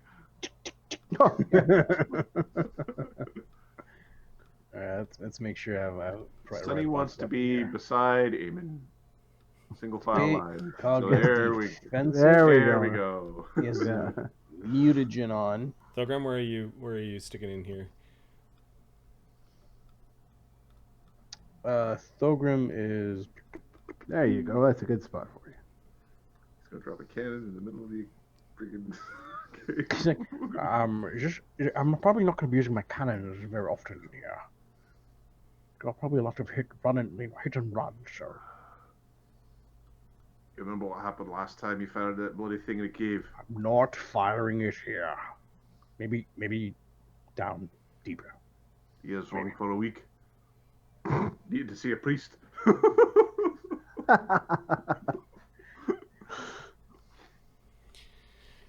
All right, some Cog, wax balls. you crawl down into the cave. Cog, are you going first? Yep. You descend a little bit, and then there are some crisscrossing tunnels and side passages and cracks in the ground, and then you kind of do another sloping downward motion, and then you get to a spot where grappling hooks and very thick leather ropes have been set up, kind of almost like a net to climb down about 30 feet. You can see goblins might have dropped some of their equipment, or you actually see a dead goblin at the bottom. Okay. The dead goblin's bones have been picked clean, and it looks like they are charred as well. That's what happens if the scarab beetles get you, the fire scarab beetles. Everyone's behind me, or are they? Yeah, everyone's behind you. So Okay, you're dropping down while Brenhouse is, everyone is snaking down into the depths.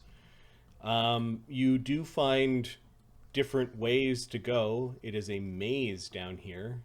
How are you navigating the maze? Brennis.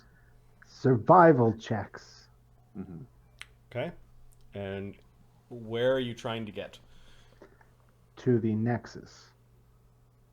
We believe the Nexus is at the heart. Well, The Nexus is like down and off to the side. Correct.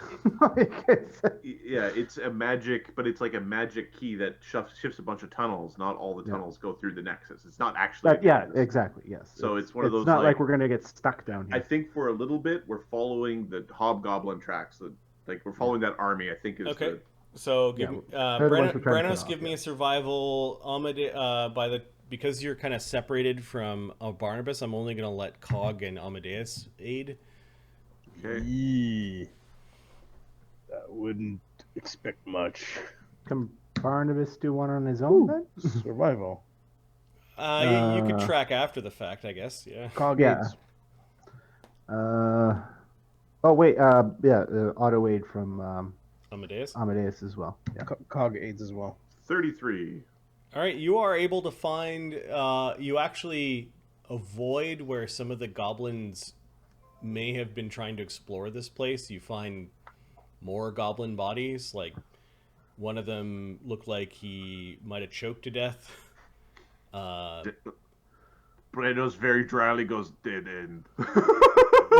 One of them you find kind of with its flesh kind of schleft off its bones, like it fell into a bubbling like foot pool and just boiled to death. You're starting to see signs of anything that is flesh left out in the open looks like it's eaten by these scarabs. There's a natural beauty to this place.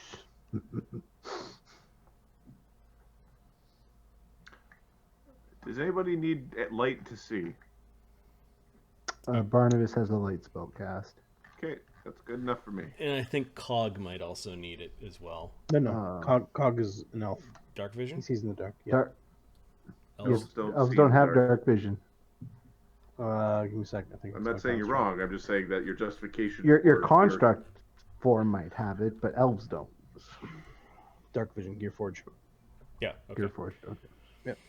So it looks like Sunny needs light and Barnabas needs light. Yep. Sonny's an elemental, isn't he? He hasn't changed yet. He's waiting to Okay. see what circumstance he needs. Okay. The first thing that happens Sunny is has light up as as well. you're descending, there is a bit of a there's a bit of a fume, we'll call it, and all those that are not protected by poison are actually coughing. It's basically give me a fortitude save. The DC is 15. This is a poison base effect. It's also a breathing type effect. Cog.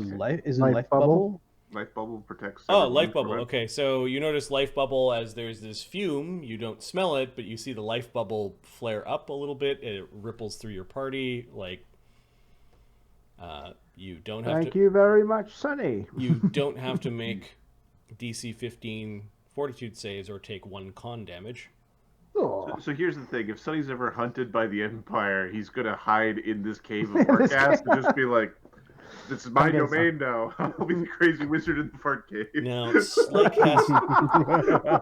Slake, I believe, has to make this save. Give me a second. No, he's immune to poison. He's not immune to ability damage, but it was Does he caused. breathe? No, he doesn't. So, yeah, he's good. I was just double checking. Okay. Yep. We don't want con damage, especially the guy who. Well, actually, if we give anybody con damage, give it to him because he takes a nap and it's gone. Mm-hmm. sleeps it off. So you're looking for you follow the army. We follow the army till we get sufficiently deep that we think we're out of the initial maze. Okay, so you actually follow the army, and you do reach an area that looks like might have been used as a temporary camp, and by your guesswork, is actually out of the area of the vents, which are like a Swiss cheese sort of like series of tunnels that run through the earth, and you snake your way down. You end up kind of off to the side, and this is actually a cut tunnel. Yep. That leads deeper into the earth, and there's the remnants of a hobgoblin camp, and there's actually supplies here. Like you find dried out food that could feed maybe I'd say 50 people. There are torches, bedrolls, This found stuff a isn't highway. burned? animal furs. Well, we're past the part where the gas comes. Okay. There appears to be a crack that was turned into like a gargoyle-ish like statue of a dwarf face spouting water. You could see that the goblins have defaced the dwarf face, but have left sort of like this beard with bearded lips, The kind of spout. the spout part of the face that leads into a pool of water. Some of the goblins at least have not fouled the basin that the water is trickling into. And there appears to be a little bit of air that might be cross-winding into this place, like coming from another spot, providing a relatively safe place to camp. There are dwarven runes upon the great monolithic stone beams that have been cut from the stone on the entrance, and it speaks of the road under the mountain. Well, I doubt we're going to find as good a place to make camp as we have here, and we've got evidence that it's very safe. Yeah, it's something like the road, like you're only getting bits and pieces of it, but your mind is still able to read words when it's missing letters, because the goblins have chiseled some of them away, or somebody has defaced it. It's the road under the mountain or mountains. Do not stray from the path. Do not think or do not believe the road is safe. And then there are probably there's supposed to be along the sides some prayers to the dwarvish deities that have been completely removed.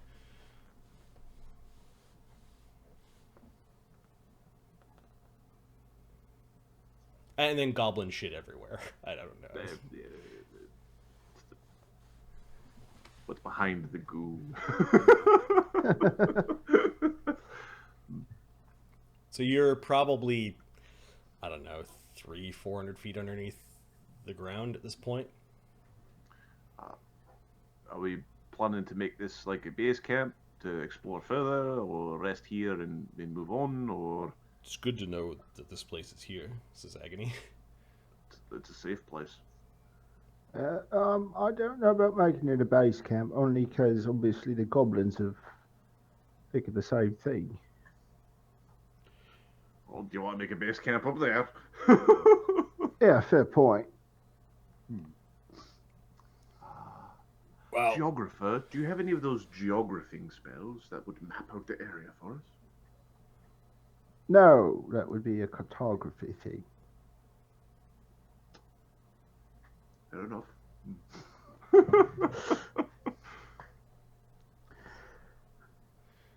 It's like you could just see staring into the yawning darkness of the tunnel that leads into the earth. Even with your dark vision, this place. I don't know if you've ever been underground. I have. Mark's worked in mines before. Like I've gone to places where when they turn out the light, it's the darkness where you can see your own thoughts in your eyeballs. Yeah, you can't see your hand in front of you because that's how fucking dark it is. Yeah. It is pitch. Is the dwarvish spout magical? Who's detecting? Sunny. Yes. You are identifying a purify food and drink on the spout and the basin. Okay. I will. What is Sunny's knowledge of nature? He's a druid, which means normally he'd be good at this, but then we have that other guy, so he's only okay. Plus 20. Yeah, you probably wouldn't want to drink the water around here because the chemicals in the air are probably also in the water itself. The water. Yeah. You're talking like highly sulfuric water. It'll be highly poisonous for those who, like, he's a druid, so he can basically drink pee and be fine, but, you know. Delicious. It's better every year. So this place is safe, but there's a giant underground tunnel highway where anything can come down the tunnel. Any army is coming down the tunnel. Anything that wants to come out of the vents could also come here. So it's a high traffic area that you found that apparently the goblins have used as a temporary camp. Sunny's gonna fix the. He's gonna fix the water basin out of. It's annoying him that it's broken. So he's gonna cast Greater Make Whole on it. Okay, and then what level magic does that? That will fix up to 10th level magic. Yeah, a permanent purify food and drink is not beyond that. So yeah, you have a dwarvish carving that looks brand new that is spouting water into the basin, and you repaired any damage to the magic that happened via the defacing of the dwarvish statue. Or the dwarvish relief. This water will be, if you turned into a hybrid of the two places, this water will be clean and fresh to drink. Shouldn't probably drink the other stuff that you find around here. We will take a sip. Okay.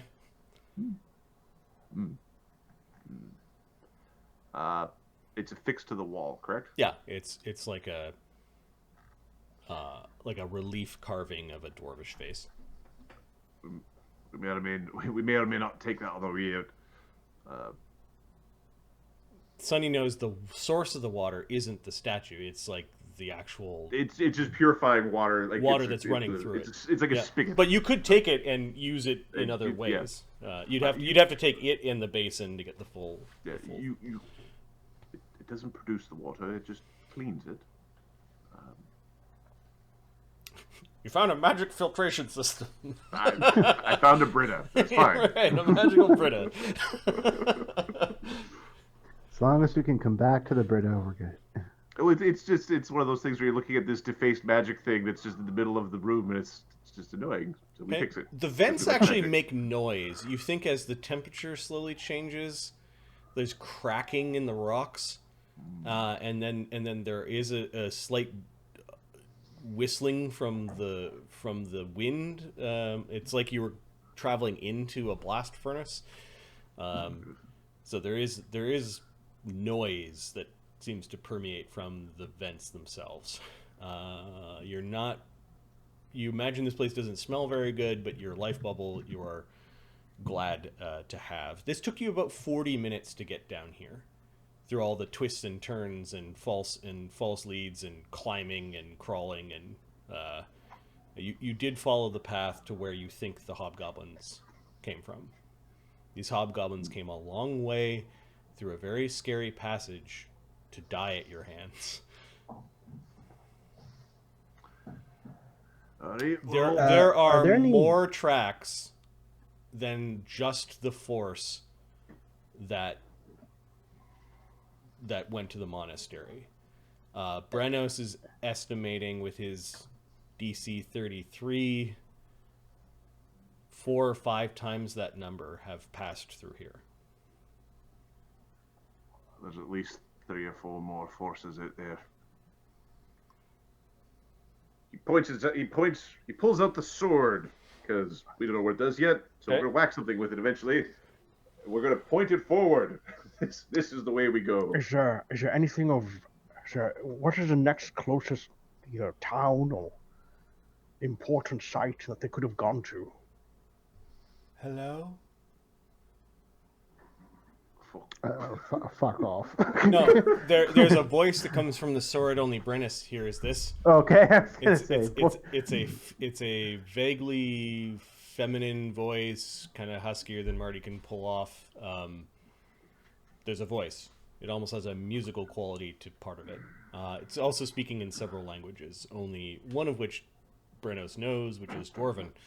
He suspects, as a holy man, that it's also speaking in celestial and one other tongue.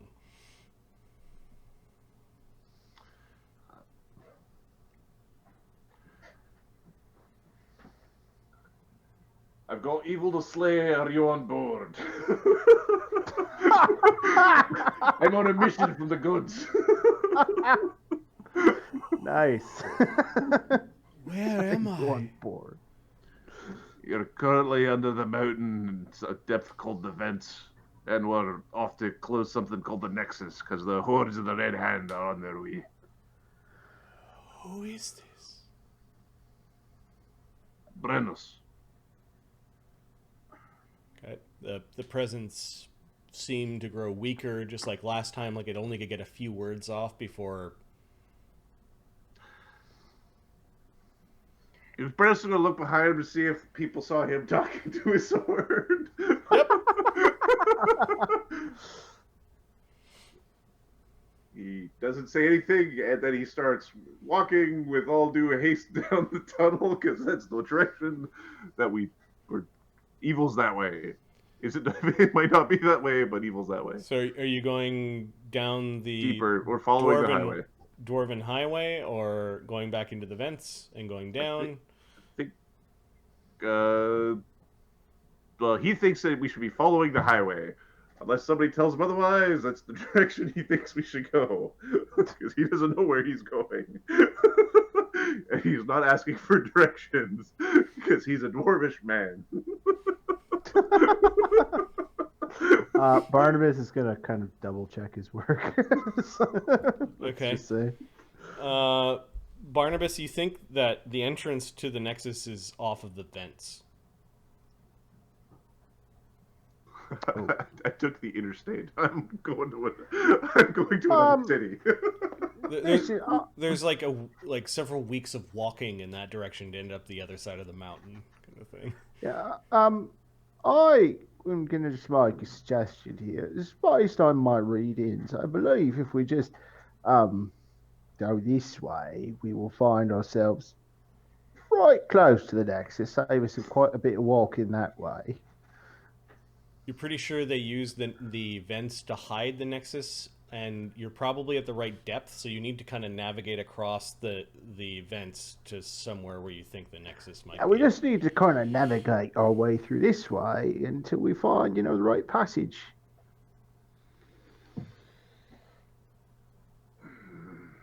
There's probably a lot of goblins that way.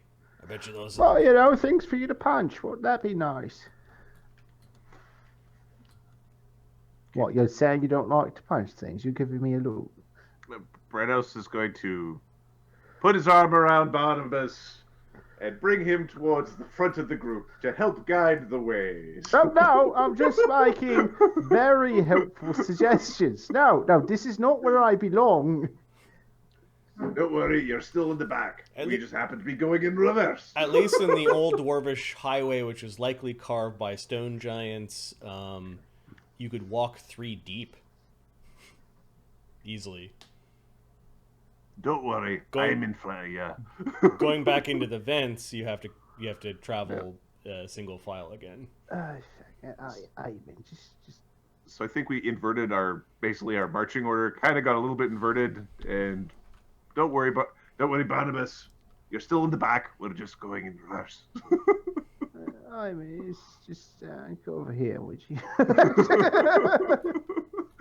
we go.